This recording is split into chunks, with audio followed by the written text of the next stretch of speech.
अस्सलाम वालेकुम नाज़रीन, मैं हूं मंसूर अली खान। अपने YouTube चैनल के ऊपर आपको खुश आमदीद कहूँगा। सबसे पहले आपसे दरख्वास्त के चैनल को सब्सक्राइब करना मत भूलिएगा और बेल आइकन ज़रूर प्रेस कीजिएगा।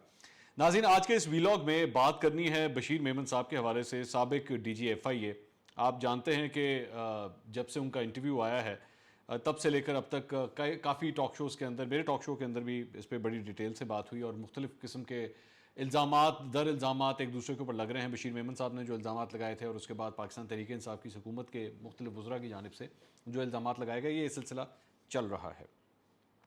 लेकिन कल रात को एक इंटरव्यू उन्होंने दिया मोहम्मद मालिक साहब को और 45 मिनट का ये प्रोग्राम था, जिसमें से तकरीबन गालिबन आधा टाइम जो है वो बशीर मेमन साहब का इंटरव्यू किया गया और उसके बाद शहबाज गिल साहब तशरीफ़ लेकर आए। मैंने बड़ी डिटेल से ये इंटरव्यू देखा और मैंने ये उसके बाद एक चीज़ ऑब्ज़र्व की कि जैसे ये इंटरव्यू ख़त्म हुआ तो पाकिस्तान तहरीक इंसाफ के मुख्तलिफ वज़रा की जानिब से और मुख्तलिफ जितने भी इनके रहनुमा हैं उनकी जानिब से उनके उस चंद क्लिप्स को निकाल के उसको एडिट करके चलाया गया और ये कहा गया कि जनाब झूठ के कोई पाँव नहीं होते, सच की फतह हो गई है और इमरान खान साहब जो हैं वो सुरखरू हो गए हैं और बशीर मेमन साहब ने जो कुछ कहा है वो उसके ऊपर उन्होंने यू टर्न ले लिया है। तो जारी बात है, ये उनका बनता भी था कि वो इसको किस तरह ट्विस्ट करते हैं या किस तरह अपने लिए एंगलिंग इसकी किस तरह करते हैं। ये इसको नैरेटिव बिल्डिंग कहते हैं और ये हर जगह होता है। पाकिस्तान तहरीक इंसाफ की नैरेटिव बिल्डिंग अब इतनी पुरानी हो चुकी है, इतनी हमें आदत हो चुकी है कि हम खुद भी चूँकि उसका बड़ा शिकार रहते रहे हैं तो हमें तो आइडिया है कि ये लोग करते क्या हैं। तो मैंने कहा यार पता नहीं कितना बड़ा इन्होंने यू टर्न लिया है, ज़रा देखें तो सही, बैठ के तलाश तो करें। तो फिर इसके लिए बहुत ज़रूरी था कि इनके माजी के जो इंटरव्यूज़ हैं जो इन्होंने दिए हैं उसको निकाला जाए और उसको ज़रा थोड़ा सा खोल के रखा जाए ताकि पता लगे कि एक्चुअली उन्होंने पहले क्या कहा था और अब क्या कहा है। अच्छा, उसके बाद शहबाज गिल साहब की जो प्रेस कॉन्फ्रेंस हुई थी इनके हवाले से मैं ज़रा उस पर भी बात करूँगा और उसके बाद जारी बात है जैसे ही ये प्रोग्राम ख़त्म हुआ तो मुख्तलिफ जो इनके वो जो नैरेटिव बिल्डिंग करने वाले इनके मुख्तलिफ यूट्यूबर्स हैं वो भी आ गए और उन्होंने बैठ के अपने मिर्च मसाले बीच में डालना शुरू किया। मैं उसके ऊपर ज़रा बाद में आता हूँ। ज़रा सबसे पहले बशीर मेमन साहब के ये जो इंटरव्यू है इसके ऊपर आ जाए। अच्छा, इसके अंदर इन्होंने मोहम्मद मालिक साहब ने ऑब्वियसली इज़ अ सीनियर, बड़े ज़बरदस्त जर्नलिस्ट हैं और बहुत अच्छे क्वेश्चंस करते हैं and rightly I mean he did a very good interview, no question about that. उन्होंने स्पेसिफिकली उनसे पूछा कि जी ये बताइए कि क्या इमरान खान साहब ने आपको वर्ड टू वर्ड एग्जैक्टली ये कोट करते हुए कहा था कि आपने जस्टिस काजी फाइज ईसा के ख़िलाफ़ जो है ये केस बनाना है? तो उन्होंने कहा नहीं, मुझे उन्होंने एग्जैक्टली उनके हवाले से ये नहीं कहा कि आपने उनके हवाले से केस बनाना है। अब ये जो पोर्शन है इस पे उन्होंने दोबारा भी उनसे यही बात पूछी, लेकिन ये जो पोर्शन है इसको स्पेसिफिकली उठा के पाकिस्तान तहरीक इंसाफ के लोगों ने कहा जनाब सुरखरू हो गए जनाब, इमरान खान साहब जो है वो प्रूव हो गया कि उन्होंने कभी भी बशीर मेमन साहब को ये नहीं कहा था। अच्छा, अब इसमें ये बेसिकली डंडी की तरफ मारी जा रही है, ये मैं आपको ज़रा क्लियर कर देता हूँ। शाहजेब खान ज़ादा को जो उन्होंने इंटरव्यू दिया था, अगर आप उसको उठा के देखें और उसके बाद ये जो बात उन्होंने यहाँ पे कही है इसमें कोई फ़र्क नहीं है। वो किस तरह बेसिकली वो उन्होंने जो सीक्वेंस ऑफ इवेंट्स है वो बताया क्या है। उन्होंने ये बताया कि जी पहले मैं वज़ीर आज़म हाउस गया, वहाँ पे वज़ीर आज़म के कमरे में मुझे ले जाया गया। वज़ीर आज़म ने जो एग्जैक्ट अल्फाज थे वो ये कहे कि ये काम तुमने करना है, तुम अच्छी तरह करते हो तो इसको अच्छे तरीके से करना। 2 से 3 मिनट की मुलाकात थी और मुझे सिर्फ इतना कहा गया। काम उनको अभी भी नहीं पता कि उन्होंने काम क्या करना है, लेकिन वज़ीर आज़म के साथ ये एक सरसरी सी इनकी मुलाकात हुई और वहाँ से उसके बाद जो है ये शहजाद अकबर साहब के पास गए और शहजाद अकबर साहब के अलावा फ़रोग नसीम साहब के दफ्तर में भी उनकी मुलाकात हुई, जहाँ पे एक्चुअली काम था क्या वो एक्सप्लेन किया गया। अब बेसिकली यहाँ पे इशू क्या है, जो एग्जैक्ट काम बताया गया है वो बताया गया है अलेजिडली इनकी ये जो कह रहे हैं बशीर मेमन साहब, वो शहजाद अकबर साहब और फ़रोग नसीम साहब की जानिब से बताया गया है।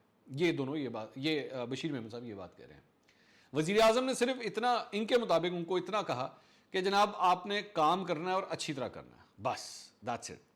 स्पेसिफिकली नाम लेके जस्टिस काजी फाइज ईसा का नाम लेके या इस किस्म की किसी किस्म की कोई बात नहीं की गई। यही बात उन्होंने पहले शाहजेब खानज़ादा के शो में भी यही बात कही थी कि मेरी सिर्फ एक इतनी सी मुलाकात हुई। अब जब आपको एक काम के लिए बुलाया जाता है मिसाल के तौर पे और आपके बॉस के पास आपके कोई भी उस काम के हवाले से जो बॉस है, आप उस बॉस के पास जाएं जो आपके बॉस का भी बॉस हो, चलें आप इस तरह समझ लें आपके बॉस का भी बॉस हो, और वो जाके वो आपको कहे कि यार ये जो काम हम आपको देने लगे हैं ना, अपने काम अपनी बहुत अच्छी तरह करना है आपने, ठीक है।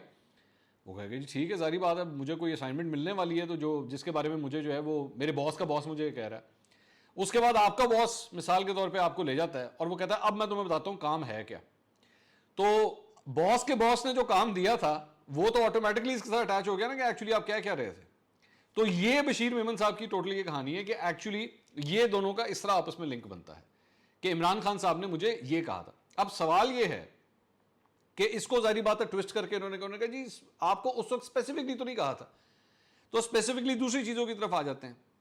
अच्छा, मैं हैरान इस बात के ऊपर होता हूं कि भाई अगर आपने बशीर मेमन के खिलाफ नैरेटिव बिल्डिंग करनी भी है तो उसके और कोई बड़े अच्छे तरीके हैं, बड़े ऐसे तरीके हैं जो फुल प्रूफ है। मिसाल के तौर पर चले मैं आपको बता देता हूं, बशीर मेमन साहब की जो स्टोरी है उसमें कई जगह पे ऐसे लूप होल्स हैं जिसको डिस्कस किया जा सकता है, और मैं करता भी हूँ, भी थोड़ी देर में आपके सामने रखता हूँ, और मैं चाहूंगा कि इसके ऊपर भी डिस्कशन होनी चाहिए जो एक्चुअली बहुत बड़े सवालिया निशानात हैं।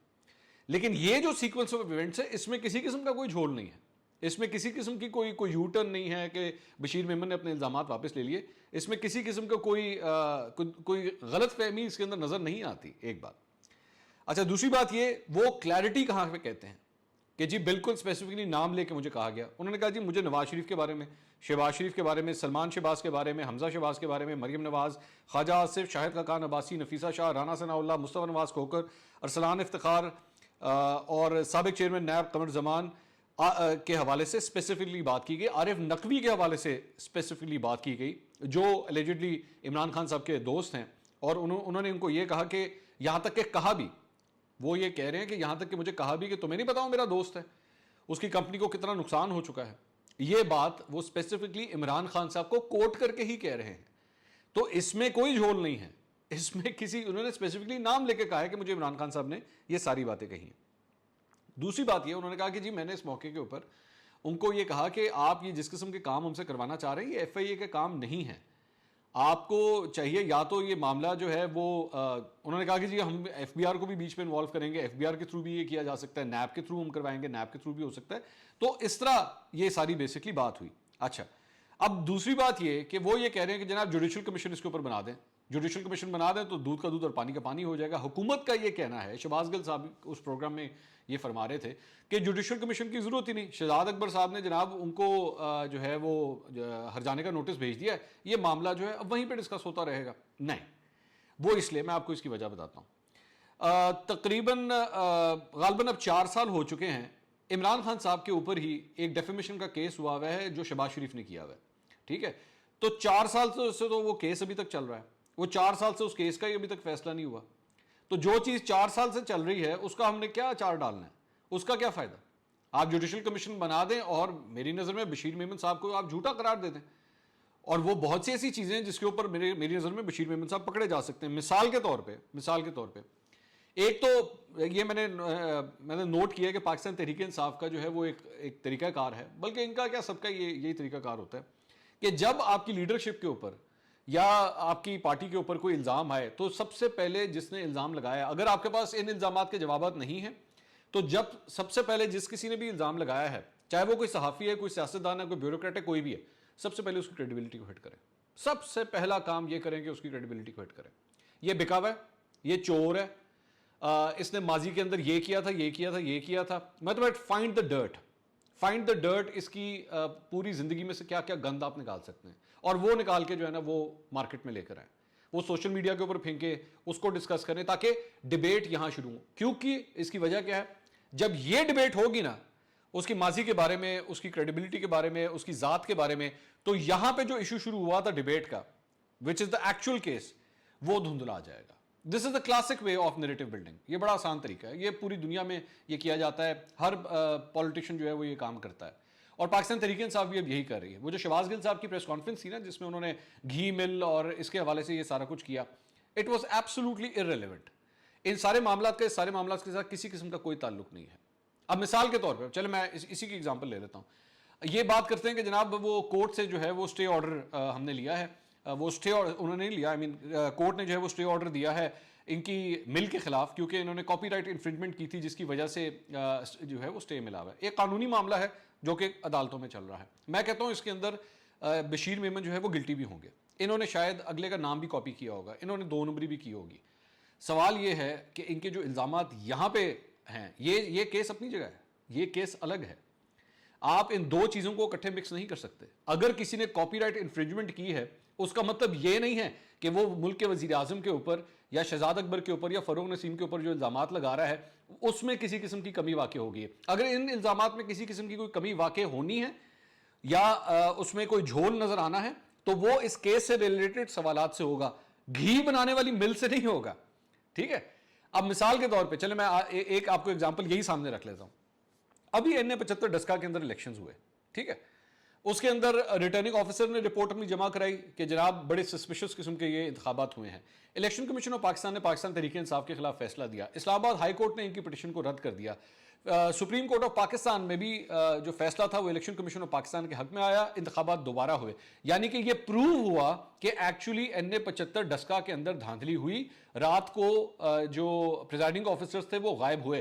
प्रूवन है, कोर्ट ऑफ लॉ के अंदर ये बात प्रूवन है।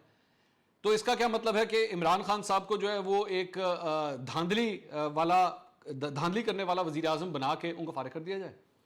अब सारी जिंदगी इमरान खान साहब जब भी कोई बात करें, किसी किस्म की कोई बात करें, चाहे वो एहतसाब के हवाले से हो, चाहे वो इकोनॉमी के हवाले से हो, या तो क्रिकेट के हवाले से भी हो, तो आप ये कहें नहीं एक मिनट ठहरें, ये जो NA-75 डस्का के अंदर जो धांधली हुई थी ना, ये आप इसके जिम्मेदार हैं। इस तरह नहीं हो सकता।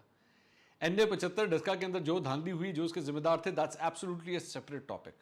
डिस्कसिंग द इकोनॉमी या एहतसाब या और कोई मामला इमरान खान साहब के हवाले से, ये एक डिफरेंट टॉपिक है। इन दोनों को बिला वजह मिक्सअप करने की कोशिश मत करें, क्योंकि अगर आप मिक्सअप करने की कोशिश करेंगे आप असल मुद्दे से तवज्जो हटाने की कोशिश कर रहे हैं। शहबाज गिल साहब ने जो प्रेस कॉन्फ्रेंस की थी, ये जो सारा ये जो घी का और साउथ वजीरिस्तान में 3 मिलें और लतीफ़ घी और लतीफ़ गोल्ड, ये जो बेसिकली ब्रांड्स थे, इनका आपस में जो फड्डा चल रहा है, ये बेसिकली सिर्फ और सिर्फ कोशिश है इस मामले को धुंधलाने की। अच्छा, शहबाज गिल साहब ने भी रिसेंटली एक नया काम स्टार्ट किया है। मैं इनकी दो जगहों पे मैंने प्रेस कॉन्फ्रेंस के अंदर भी और मोहम्मद मालिक साहब के प्रोग्राम के अंदर भी इन्होंने एक बड़ा स्मार्टली एक नया काम शुरू किया है। वो क्या है, मैं मुबैना तौर पर कह रहा हूँ, मैं ये इस्लामाबाद मुबैना तौर पर कह रहा हूँ। ये मुबैना तौर पर क्या मतलब होता है इस बात का? या तो कोई चीज़ है या नहीं है, आप तो हुकूमत में है। ये मुबैना तौर पर क्या होता है? भाई ये पेन काला है, ठीक है, या ये पेन सफ़ेद है, मैं ये क्यों कहूं ये मुबैना तौर पर ये पेन काला है? अब मैं उसकी रीज़न आपको बताता हूं वो क्यों है। वो इसकी वजह ये है कि जब आप मुबैना का लफ्ज़ इस्तेमाल कर रहे हैं ना किसी के खिलाफ, तो दरअसल में आप कोर्ट ऑफ लॉ में, आपको पता है अगर मेरे पे डिफेमेशन का केस हो गया ना, तो मैं इसमें से निकल जाऊंगा, जी मैं तो मुबैना तौर पर बात की थी, मैंने इल्ज़ाम नहीं लगाया। शहबाज गिल साहब क्यों ये कर रहे हैं? क्योंकि शहबाज गिल साहब के खिलाफ ऑलरेडी एक केस कोर्ट में चल रहा है, इसी किस्म का केस चल रहा है, और वो मामला भी डिफेमेशन का ही है कि इन्होंने चंद इल्जामात लगा दिए थे, जिसके बाद ये फंस गए। मेरा ख्याल में किसी ने बड़ी अच्छी इनको तजवीज़ दी है कि नेक्स्ट टाइम अगर कोई बात करनी हो तो ये मुबैना शुबैना का लफ्ज़ इस्तेमाल करके ठोक दिया करें, कोई मसला नहीं, लेकिन डायरेक्ट इल्ज़ाम मत लगाया करें। तो अपनी प्रेस कॉन्फ्रेंस के आखिर में भी शहबाज गिल साहब ने इस ट्रिक को बड़े तरीके से प्ले किया। दूसरी बात, एक और इन्होंने काम शुरू किया, मैं इल्ज़ाम नहीं लगा रहा, मैं तो सवाल कर रहा हूँ।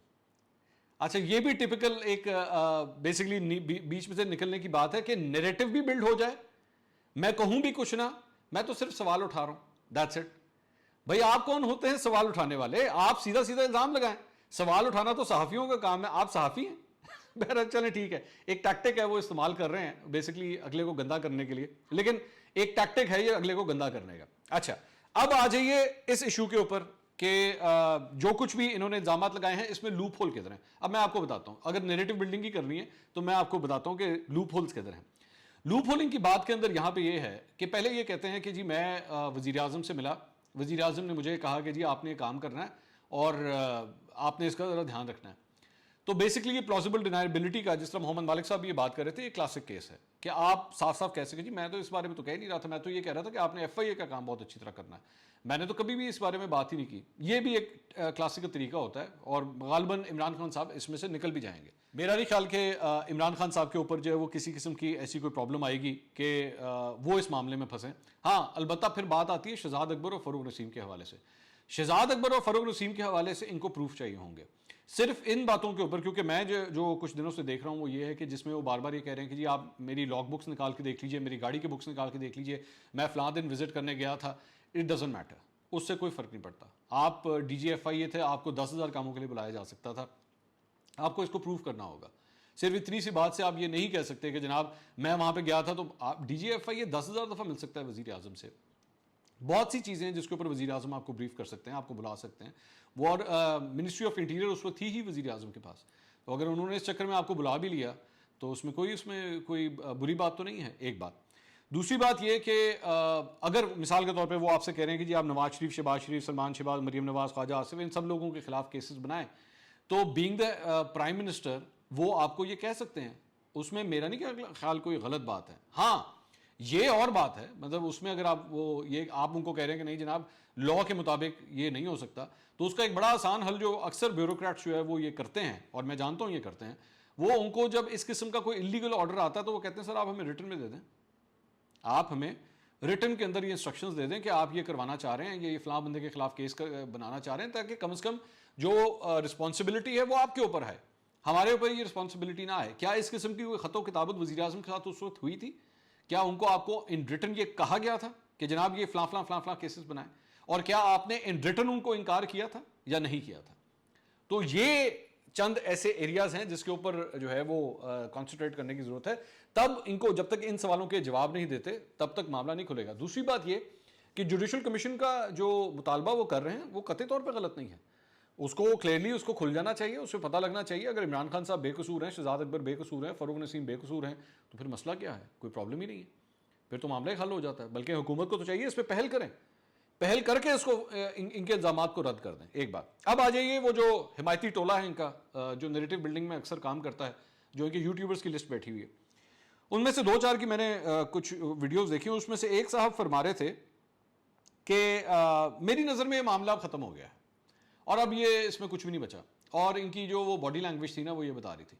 तो माशाल्लाह अब हमारे यूट्यूबर्स जो हैं, और ये जो अपने आप को मुबैना तौर पर, मैं मुबैना का लफ्ज़ इस्तेमाल कर रहा हूँ, मुबैना तौर पर सहाफ़ी बताते हैं, ये बॉडी लैंग्वेज एक्सपर्ट्स भी हैं, और ये बॉडी लैंग्वेज देख के भी बता सकते हैं कि जनाब बंदा जो है ना वो कितने पानी में है। तो ये भी इनका कमाल है, एक बात। दूसरी बात ये कि इन्होंने ये एक बड़ी मज़ेका खेज़ एक बंदे ने बात की। उन्होंने कहा कि असल में, और ये हकीकत है कि पहले दरअसल में ये इंटरव्यू एक यूट्यूब के ऊपर एक सहाफ़ी को उन्होंने दिया था, और उसके बाद शाहजेब खानज़ादा ने ये इंटरव्यू किया।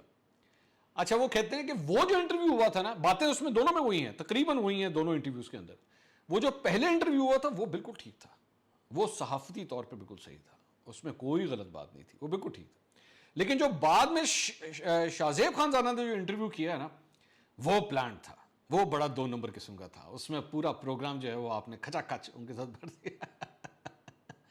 ये बेसिकली ये जो शाहजेब खानज़ादा के ऊपर ये जो अटैक करने की घटिया कोशिश की गई है ना, शाहजेब को मैं वैसे जानता हूँ, लेकिन वी आर नॉट फ्रेंड्स, मतलब एक तो जिस तरह दोस्त होते हैं ना, बट वी आर गुड, मतलब ऑब्वियसली एक ही फील्ड में हम अच्छे कॉलीग्स हैं, और he is a good journalist, he is a very good journalist. तो शाहजेब के बारे में मतलब वो ये फरमा रहे हैं कि उसने जो इंटरव्यू किया वो प्लांटेड था, ये वाला इंटरव्यू जो हुआ जो यूट्यूब के ऊपर वो बिल्कुल ठीक था। अब ये कर क्या रहे हैं मैं आपको बताता हूँ।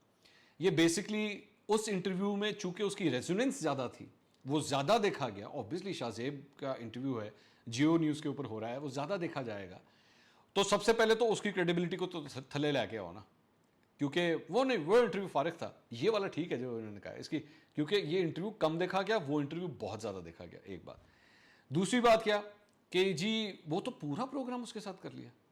अब मतलब ये भी फैसला जो है वो ये सहाफ़ी और यूट्यूबर्स करेंगे कि जनाब एक बंदे ने अगले के साथ 10 मिनट का इंटरव्यू करना है, 20 मिनट का करना है, आधे घंटे का करना है, या पौने घंटे का करना है।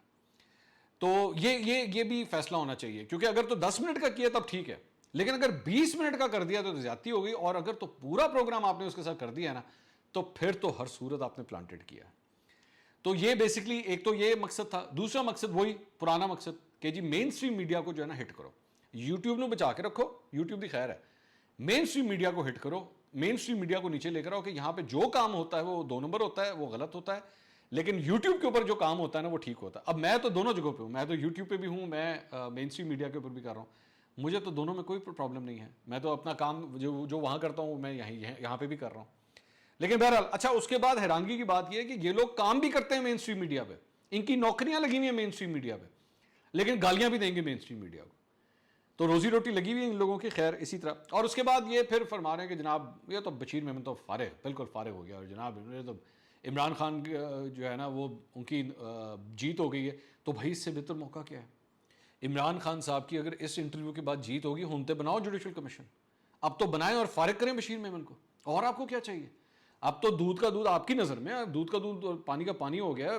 बशीर मेमन के इल्ज़ामात की कोई हैसियत ही नहीं है, उड़ा दें, फारिग कर दें, बना दें जुडिशल कमीशन। और क्या चाहिए आपको? तो ये पिछले 24 घंटे में जो थोड़ी सी डेवलपमेंट थी, मैंने सोचा था इसके ऊपर आपसे थोड़ी सी बात कर ली जाए। अगले वीलॉग में दोबारा मुलाकात होगी। अल्लाह हाफ़िज़।